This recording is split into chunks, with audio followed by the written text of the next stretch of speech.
नमस्कार। आज हम लोग solidification of metals and alloys के बारे में पढ़ेंगे और ये देखेंगे कि किसी कंपोजिशन पे परसेंटेज लिक्विड कितना होता है, सॉलिड कितना होता है, उनका कंपोजिशन क्या होता है, कुछ टाई लाइन के बारे में स्टडी करेंगे। तो स्टार्ट करते हैं solidification of metals and alloys. ये होता क्या है कि जैसे कोई लिक्विड स्टेट से सॉलिड बनता है, इसे सॉलिडिफिकेशन कहते हैं। तो अब इस चीज को आप अपने घर पे भी ऑब्जर्व कर सकते हैं। आप अपने घर पे किसी कटोरी में पानी फ्रीजर में रख दीजिए, उसको हर 10 मिनट के बाद ऑब्जर्व कीजिए और जो भी चीज आप देखते हैं उसको लिखिए। तो आप ये देखेंगे कि जो कटोरा है जिसमें आपने पानी रखा है, उसमें पानी का जो फ्रीजिंग होगा ना, सबसे पहले पानी बहुत ठंडा होने लगेगा। ठंडा होने के बाद फिर फ्रीजिंग स्टार्ट होगी। फ्रीजिंग जब स्टार्ट होगी तो आप देखेंगे सरफेस लेयर पे बहुत फाइन फिल्म टाइप बनती है। यदि आप उसमें थोड़ा सा हाथ डालें, उंगली डालें, तो देखेंगे यही फिल्म आपकी कोली है या कटोरी है उसके सरफेस पे भी बनती है। बहुत फाइन सा लेयर ऐसे बनता है यहाँ पे और ये सरफेस पे।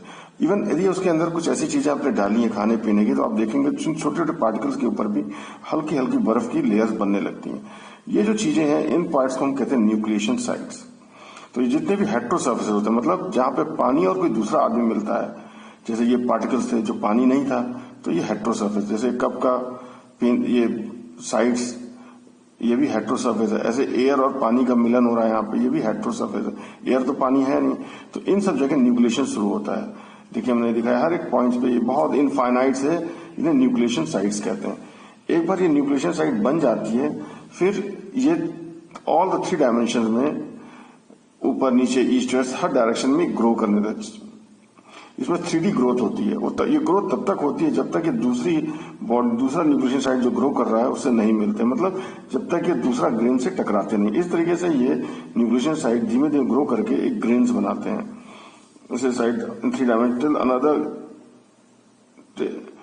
अनदर मीटर, मतलब दूसरा ग्रेन मिलता है। और ये जो डायमेंशन है वो माइक्रोमीटर या उससे छोटी होती हैं। ऐसे इनफाइनाइट से दिखाने के लिए हम कुछ बनाते हैं। तो देखिए न्यूक्लिएशन साइट था, फिर ये धीमे धीमे धीमे ग्रो किया, ऐसे ये भी ग्रो किया, दोनों जब मर्ज हुए तो ऐसे ग्रेन बाउंड्रीज बनने लगी। तो खूब सारे ग्रेन्स बनेंगी और ये इनकी ग्रेन बाउंड्री होंगी। इसी का हम माइक्रो स्ट्रक्चर देखते हैं कि इसमें कैसा क्रिस्टल है, क्या है, फिर इसको और मैग्नीफाई करना पड़ता है। तो मेल्टिंग पॉइंट में हम 2 चीज देखें। अब इस सॉलिड को जब फिर गर्म करेंगे तो ये मेल्ट करेगा। जैसे हीट देंगे तो ये मेल्ट करता है। मेल्टिंग में क्या होता है, 2 तरीके की चीजें आपको देखने में आएंगी। एक तो प्योर मेटल है या प्योर एलिमेंट है। यदि प्योर मेटल है या प्योर एलिमेंट है तो उसका मेल्टिंग पॉइंट फिक्स होता है। जैसे आपने देखा होगा वाटर का 0 डिग्री सेंटीग्रेड है। तो ऐसे कि हर एक मेटल्स का, कॉपर का, आयरन का, सबका फिक्स मेल्टिंग पॉइंट होता है। लेकिन यदि वो मिक्सचर हो, मतलब उसमें कुछ इम्प्योरिटी मिली हो, तो वो मेल्टिंग पॉइंट एक रेंज में होने लगता है। जैसे ये देखिए, वो स्टार्ट T2 से करेगा और T1 पे जाके फिनिश हो जाएगा, मतलब T2 माइनस T1 के रेंज में मेल्टिंग करता रहेगा। अब ये जो T2 माइनस T1 का रेंज है या T1 और T2 है, ये किस पे डिपेंड करता है? डिपेंड करता है उसके कंपोजिशन में, वो जो चीजें मिलाई गई हैं वो कितनी कितनी है। ठीक है, इसको हम और आगे देखेंगे। तो 2 चीज क्लियर हो गया कि मेल्टिंग जो है वो है लिक्विड, सॉलिड का लिक्विड में होना। यदि प्योर सॉलिड है, मतलब केवल एक एलिमेंट है, तो या वो कंपाउंड है जैसे वाटर है, तो इनका एक फिक्स मेल्टिंग पॉइंट होगा जो दिख रहा है। लेकिन ये मिक्सचर टाइप का है तो उसका एक रेंज में होगा, जैसे T1 से T2। अब जैसे हमने आपको दिखाया कि ये कंपोजिशन पर डिपेंड करता है, कहां से शुरू कहां से अंदर। ये कुछ लाइंस हैं, जैसे 100% ए लिखा है, इधर 100% बी लिखा है। 100% ए का मतलब है कि यहाँ पे ये 100% है और यहाँ 100 बी। तो इधर से भी हम इधर चलें, देखिए 20, 50, तो इसका मतलब बी बढ़ रहा है, क्योंकि यहाँ बी जाके 100% होगा, यहाँ 0% बी होगा। ठीक है, तो ये परसेंट है। अब जैसे ये लिखा है 20% बी, तो बाकी मतलब 100% तो टोटल होता है, तो 100 में से 20 माइनस कर 80% क्या होगा, ए होगा। तो ऐसे सारी लाइन्स हैं। जैसे प्योर ए, जैसे लाइन नंबर 4 देखें, जो पहली लाइन है, इस पे देखिए एक ही पॉइंट है पी। ठीक है, ये प्योर ए है और 100% ए है, यहाँ केवल 100%। इसकी मेल्टिंग पॉइंट फिक्स होगी, देखिए 600 पे फिक्स है। ऐसे इस लाइन को देखिए, लाइन नंबर 5, ये आखिरी लाइन, यहां भी देखिए एक ही पॉइंट पे मिल रहा है, ये भी प्योर बी है, 100% बी है और इसका मेल्टिंग पॉइंट 900 है। ये हमने एक हाइपोथेटिकल ग्राफ ले लिया है। ठीक है, अब इसका यदि हम ग्राफ बनाएं, हीट की इधर टेम्परेचर होगा, इधर हीट होगा, तो देखिए इस फ्लैट लाइन मिलती है। यहाँ भी देखिए ये फ्लैट लाइन मिलती है जो हमने आपको पहले दिखाया है। इसके बाद हम लाइन 1 पे चलते हैं। ये वाली लाइन देखिए, यहाँ पे इसके ऊपर लिक्विड होता है, ये जैसे यहाँ पे ये सब लिक्विड है और नीचे क्या है, सॉलिड है। तो मेल्टिंग सी से शुरू होगी और डी पे जाके खत्म होगी। डी पे थोड़ा बहुत मेल्टिंग शुरू हो जाएगा और जब ये डी पे पहुंचेगा तो ये खत्म हो जाएगा। ऐसे सॉलिडिफिकेशन यदि हम लिक्विड को कूल करें, डी पे थोड़ा स्टार्ट होगा, सी पे जाते जाते सारा सॉलिड होगा, एक रेंज में होगा मेल्टिंग और सॉलिडिफिकेशन। तो आप ये देखेंगे और ये 20%, ये लिक्विड का 20% क्या, तो 20% देखिए बी बढ़ रहा तो बी लेंगे, 20 अब बचा हुआ 80% है। तो मेल्टिंग स्टार्ट एट 650 और एंड एट 750। तो देखिए एक रेंज में हो रहा है 100 डिग्री सेंटीग्रेड का। 650 शुरू हुआ, 750 पे एंड हुआ। ये आप सॉलिडिफिकेशन करें तो 750 पे शुरू होगा, 650 पे एंड होगा। अब लाइन 3 देखिए, ये वाली लाइन, तो देखिए 50% क्या है, बी है, तो बचा क्या 50% है, यहाँ दोनों सेम है। 50% ये हमने लाइन 2 यहाँ बनाया हुआ है। लाइन 2 जो है 50% ए और 50% बी है। और इसकी मेल्टिंग देखिए कहाँ शुरू होती है, ई 700 से और एफ 800 तक। तो 7 से 800 देखिए ये भी एक रेंज में होता है। ऐसे ही हम देखें लाइन 3 ये वाली, यहाँ पे क्या 80% क्या है, बी है, तो 20% ए हो जाएगा। 80% बी और 20% ए। तो इसकी मेल्टिंग देखिए स्टार्ट होती है 750 से और एंड होती है 850 पे। ये भले हमने 100 का ग्राफ में डिफरेंस आ रहा है, ऐसा डिफरेंस सबका अलग अलग आता है, लेकिन जो मैं आपसे बताना चाहा हूं कि ये जो टेम्परेचर 700 800 है, 750 850 है, अब आप देखिए यहाँ पे केवल 600 है। ये डिपेंड करता है कंपोजिशन से। प्योर था तो फिक्स था, केवल ए का आप लेते थे तो ये 600 पे था, केवल बी था तो ये 900 था। लेकिन जब मिक्सचर बनाया तो एक रेंज में इसकी मेल्टिंग और सॉलिडिफिकेशन होने लगा। तो ये चीज हम इससे सीख लेते हैं।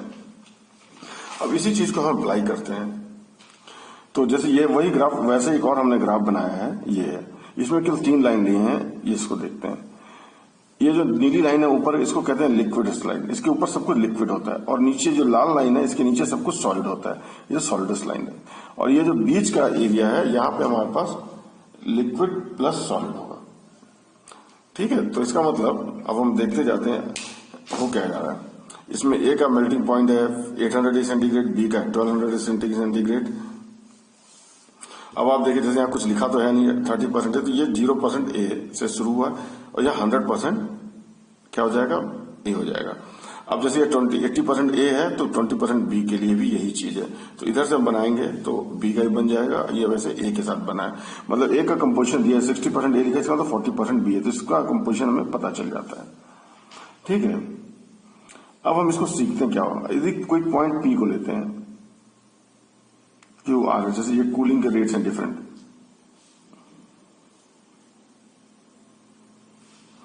तो हम ये देखते हैं कि हर एक के हम जैसे देखें कि हर जैसे 30% ए लेंगे इसके 2 कंपोजिशन आएंगे, 80% लेंगे तो कुछ आएगा। अब जैसे हम इसको ये लाइन लेते हैं जो हमारी 60% ए के कंपोजिशन को स्टडी करते हैं, तो जब हम पी पे रहेंगे, मतलब जो टेम्परेचर हमारा ये पी के करस्पॉन्डिंग मान लीजिए यहाँ पे 1500 डिग्री सेंटीग्रेड है, मतलब पी के करस्पॉन्डिंग हम ले लेते हैं 1500, तो इस टेम्परेचर पे सबका सब लिक्विड होगा।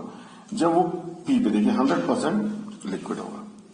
अब आइए जब क्यू पे आएगा, क्यू पे देखिए 100% लिक्विड ही है, लेकिन थोड़ा बहुत पॉइंट आपके डॉट डॉट डॉट न्यूक्लिएशन यहां से स्टार्ट हो जाएगा सॉलिड होना, तो थोड़े बहुत न्यूक्लिएशन साइट्स बनने लगे। नियरली 100% लिक्विड, सब छोटे छोटे सॉलिड बनने लगे, न्यूक्लिएशन साइट्स का काम करेंगे।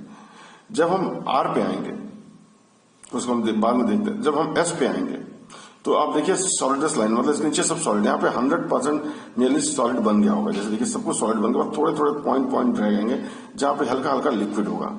और जब हम टी पे आएंगे तो ये 100% सॉलिड हो जाएगा, मतलब पी पे पूरा लिक्विड हो जाएगा, टी पे पूरा सॉलिड होगा।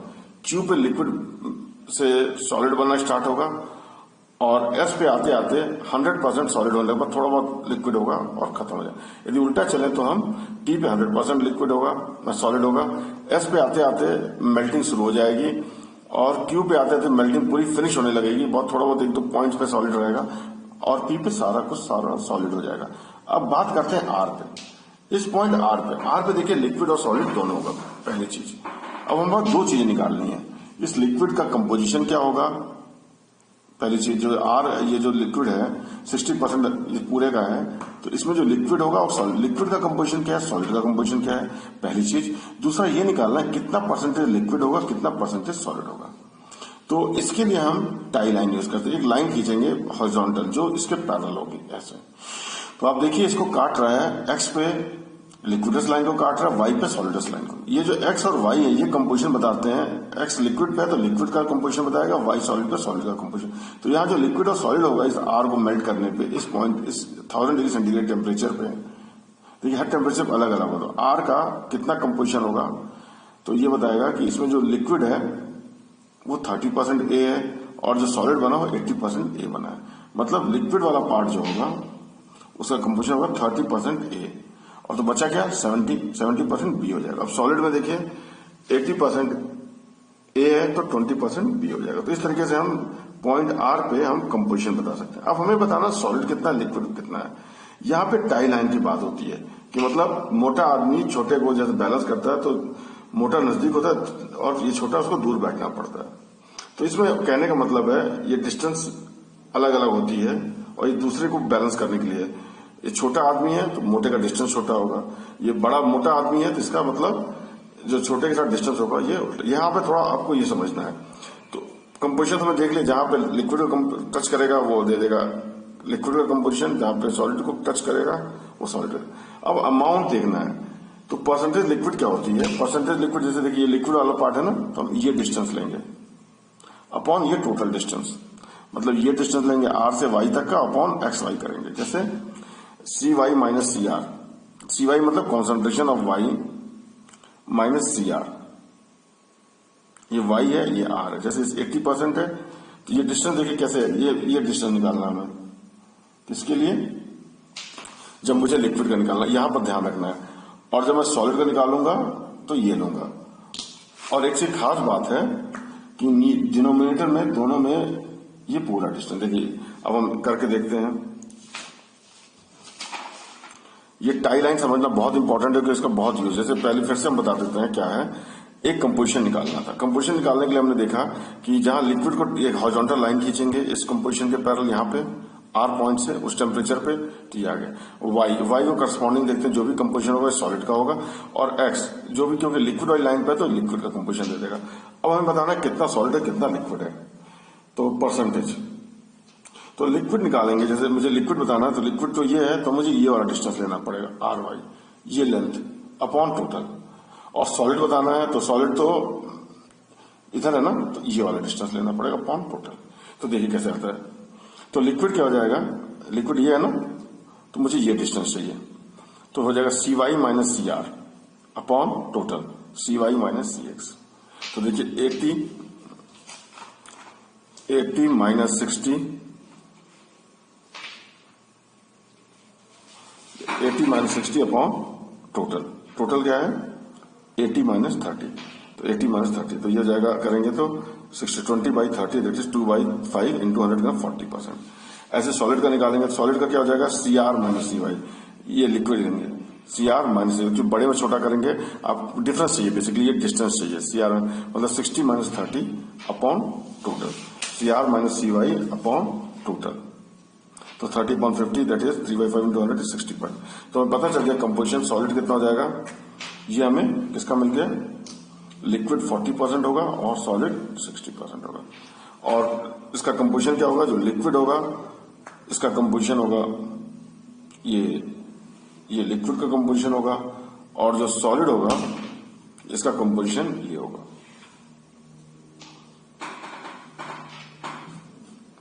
ठीक है, इस तरीके से हमें लिक्विड और सॉलिड का कंपोजिशन और पोजीशन, ये एक बहुत इंपॉर्टेंट चीज है, ये कई जगह पूछा जाता है और ये आपके कोर्स के लिए बहुत इंपॉर्टेंट है।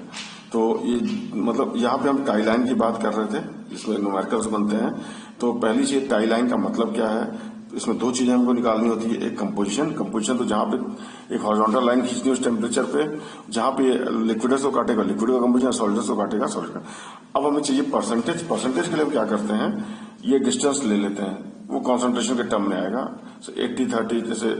तो और सॉलिड चाहिए तो हमें लिक्विड वाले पार्ट का डिस्टेंस लेना होगा, लिक्विड से कितना दूरी है, और सॉलिड चाहिए तो लिक्विड, और लिक्विड चाहिए तो सॉलिड से, और डिनोमिनेटर में दोनों में टोटल डिस्टेंस चाहिए। तो जैसे हमने निकाला C Y minus C R upon C Y minus 80 minus 60। 80 क्या था देखिए, ये लिक्विड का निकाल रहा है तो सॉलिड वाले का कंपोजिशन माइनस 60 ये, तो ये डिस्टेंस आ गई 20। तो इस तरीके से हम निकाल लेंगे। उम्मीद है आपको ये लेक्चर अच्छा लगा होगा, आपको समझ में भी आया होगा। ठीक है, यदि आपको फिर भी कोई क्वेरी है तो आप कमेंट में जरूर लिखिए एंड आस्क द क्वेश्चंस। और अपनी तरफ से भी लोगों को फायदा हो इसलिए लाइक, शेयर और सब्सक्राइब कीजिए। Thank you for watching. Bye.